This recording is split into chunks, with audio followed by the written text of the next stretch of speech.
Welcome back to Let's Review Grey's Anatomy. No, not really. This is actually episode 4 of season 5 of The Walking Dead, called Slabtown. Joke, of course, has relevance considering Beth wakes up in a hospital. And it's kind of like the whole series decides to reboot, but not really.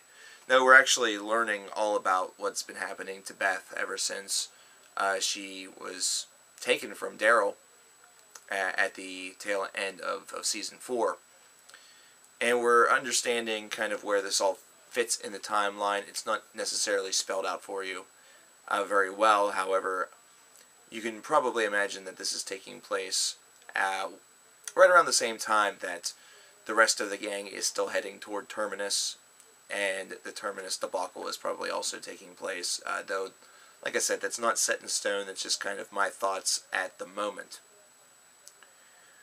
So yeah, we meet a couple of new characters, a couple of individuals within this society that is actually taking place within this hospital that she wakes up in. She realizes that, and is told that she was injured on the side of the road, blacked out, and they took her in, they saved her, so that means that she owes them, which immediately should be red flag number 1. It should be the thing that happens above your head that makes you think, damn, it really seems like no other group out there has a system similar to what Rick and the gang once had.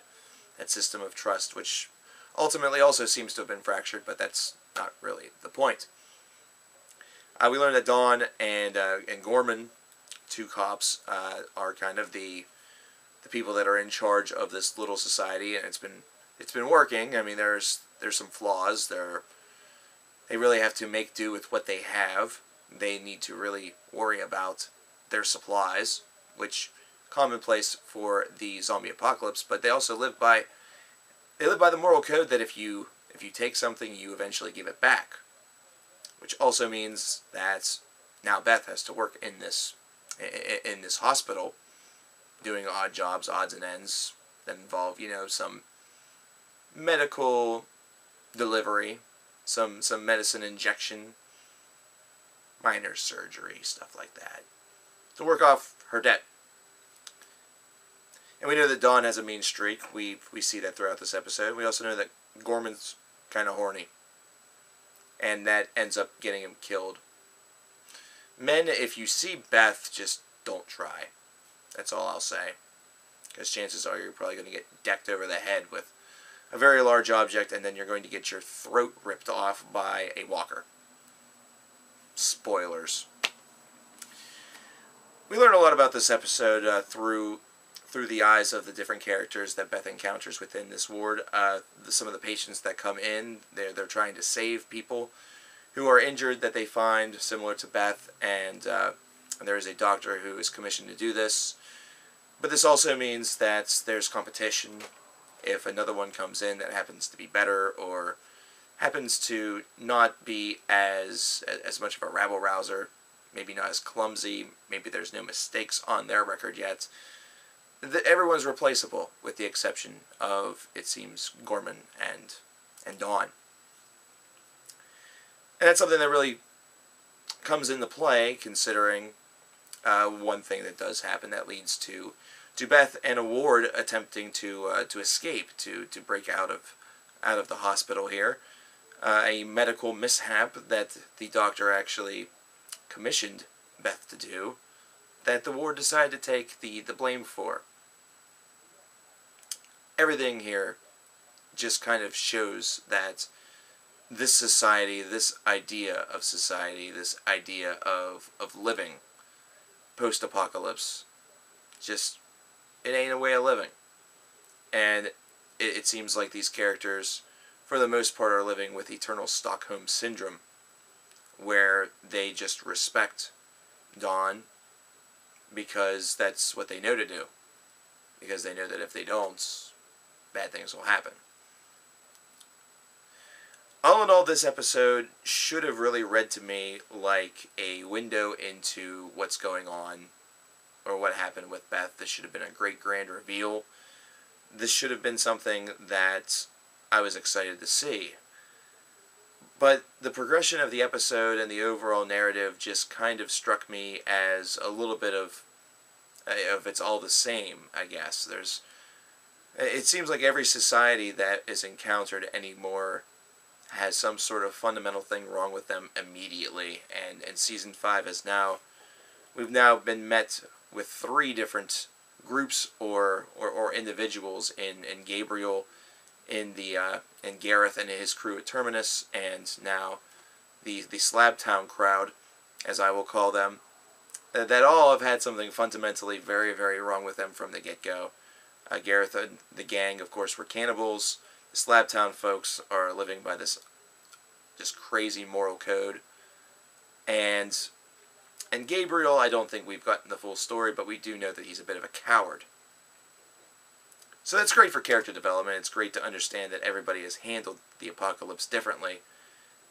But this one just really wasn't all of that interesting to me. What was interesting more so is the fact that it was so competitive that this doctor felt that he had to take out a potential rival that came in as a patient in order to maintain his position. But it also seems a bit petty. Wouldn't it actually be better off to have 2 doctors on site to really aid in the overall, use and the daily abilities of running the hospital, or, running the hospital? Wouldn't it really be more to your benefit to have another individual, another body available on hand, just in case something happens to the other one? But that just shows you where each one of these societies have their fundamental flaws, just like Rick's group has their own fundamental flaws as well, their own internal combustibility. Overall, I'd probably give this episode a C. While it was very, very interesting, like I said, the narrative just spelled out like more of the same. I did, however, like the effects that were used whenever Gorman was ripped apart by the walker in Dawn's office. Very, very graphic, very, very well done. Loved that effect. Just pure Splatterhouse gold. I was shocked it was on AMC. I also thought that the lighting was very well done. It was very well tailored for all of the environments. It still had a bit of an effect that's really not total lights, so it still gives you that feeling that things are still going down, that are not as they should. It still gives you that off-put and very kind of suspenseful feeling. And then whenever they jumped into the basement floor to deal with the zombies and attempt to escape the walkers, to attempt to escape, the darkness just really pervade this very, confusing and scatterbrained emotion, a scatterbrained feeling, which is very, very well done. The lighting on the show is excellent. It's something that they've always done very well. Sometimes it feels like it's a little too dark, especially with last week's episode, but usually it all serves a greater purpose in the end. It's something that fits within the narrative, and it makes sense.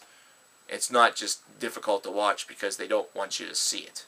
It's difficult to watch sometimes because in these situations you're going to encounter complete darkness. But yeah, overall I thought this was... I'm still interested to see where it goes from here. I just felt like it just didn't grip me as well as the first 3 episodes did. But what did you guys think? What did you guys think about Slabtown, The Walking Dead Season 5, Episode 4? Let me know in the comments below.